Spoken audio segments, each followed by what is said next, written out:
Hello everyone, my name is Antoine Naem. I'm a medical graduate from the Faculty of Medicine of Damascus University.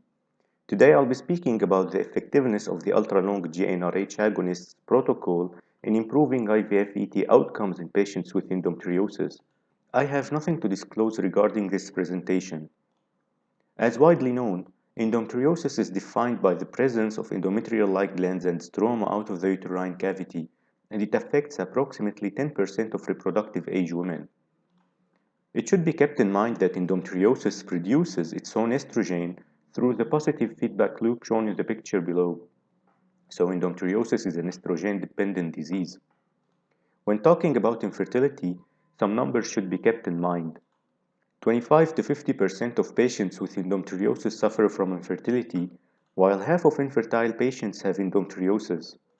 Couples with endometriosis are 3 times less likely to conceive spontaneously each month when compared to healthy controls.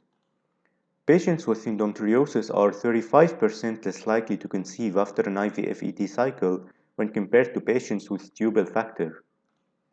The use of GnRH agonists in improving IVF outcomes in endometriosis patients dates back to 1990. GnRH agonists cause pituitary desensitization and the subsequent suppression of the pituitary-ovarian axis. This eventually leads to endometriosis suppression.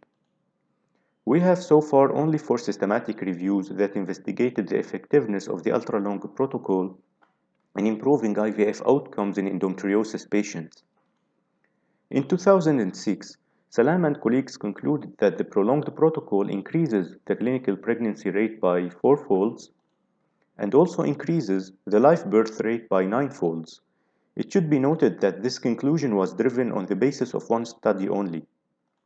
While in 2019, Giorgio and colleagues concluded that the prolonged protocol decreases the live birth rate by 52%.